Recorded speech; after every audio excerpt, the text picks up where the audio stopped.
رسول اللہ صلی اللہ علیہ وسلم صاحب حکمت۔ اللہ رب العزت نے تمام انبیاء کو کچھ نہ کچھ حکمت عطا فرمائی، مگر بطور خاص یہ تحفہ صرف رسول اللہ صلی اللہ علیہ وسلم کے حصے میں آیا۔ حکمت بنیادی طور پر کسی سچویشن میں، کسی خاص حالات میں اس حالات کے مطابق بہترین اور کامل فیصلے کرنے کا نام ہے۔ یعنی کہ اس کو ہم ایسے کہہ لیں گے کہ how to deal the situation, how to tackle the situation. کسی خاص سچویشن میں جو اپنے کسی فیصلے کا، اپنے کسی معاملے کا جو تصفیہ کرنا ہے، جو اس کو لوگوں تک پراپرلی پہنچانا ہے، اس پہ عمل کرنا ہے، اس کا نام حکمہ ہے۔ بہت ساری چیزوں کی حکمت تو جیسے موسیٰ علیہ السلام کو رب العزت نے خضر علیہ السلام کے ذریعے سے سمجھائی، مگر رسول اللہ صلی اللہ علیہ وسلم کو ہر چیز کی حکمت پروردگار عالم نے خود ہی سمجھائی اور خود ہی عطا کی۔ ہم لوگ بہت کام کرتے ہیں مگر حکمت سے خالی۔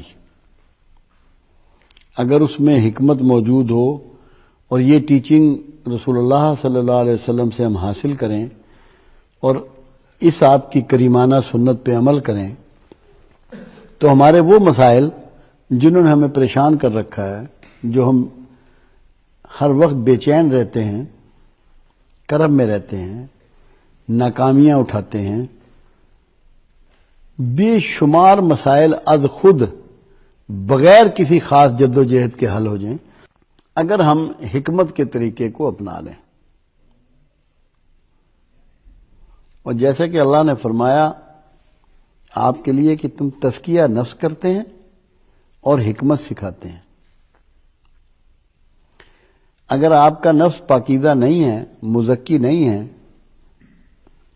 تو پھر بھی آپ حکمت کو صحیح معنوں میں اپلائی نہیں کر سکتے۔ یہ بالکل ایسے ہی ہے کہ برتن کو صاف کر دیا جائے تاکہ اس میں نورانی اشیاء ڈالی جا سکیں۔ حکمت ایک نور بھی ہے، اور جو وافر مقدار میں رسول اللہ صلی اللہ علیہ وسلم کو میسر آیا۔ تو ہمیں اسی لیے میں نے آج اس گفتگو کو رکھا کہ اگر ہم حکمت اور دانائی سیکھ لیں تو اپنی زندگی میں بہت سی راحتیں حاصل کر سکتے ہیں۔ سب سے پہلی حکمت، انبیاء نے تمام انبیاء کو، اللہ رب العزت نے تمام انبیاء کو بکریاں ان سے چروائیں۔ کوئی نبی ایسا نہیں جس نے بکریاں نہ چرائی ہوں۔ اللہ کے حبیب نے بھی یہ کام کیا، بچپن سے یہ کام کیا۔ اس میں کیا حکمت ہے رب العزت کی؟ حکمت یہ ہے کہ یہ حلال جانور ہونے کے باوجود پوری طرح فرما برداری نہیں کرتی۔ جب آپ ریوڑ لے کے نکلیں گے، کوئی دائیں کو بھاگ جائے گی، کوئی بائیں کو بھاگ جائے گی، کوئی کسی جھاڑی میں منہ مارے گی، کوئی پیچھے رہ جائے گی، کوئی بہت آگے نکل جائے گی۔ ان سب کو باہم لے کر چلنا، اکٹھا لے کر چلنا اور ان کو تحفظ کے اندر رکھنا،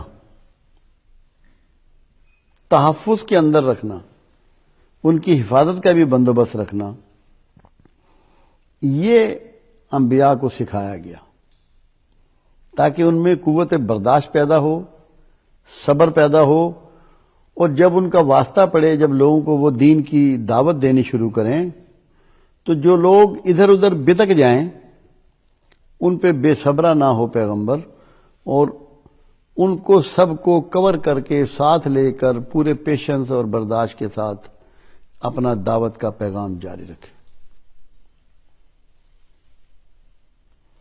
تو بکریوں کے چگانے میں یا چرانے میں حکمتیں پوشیدہ ہیں۔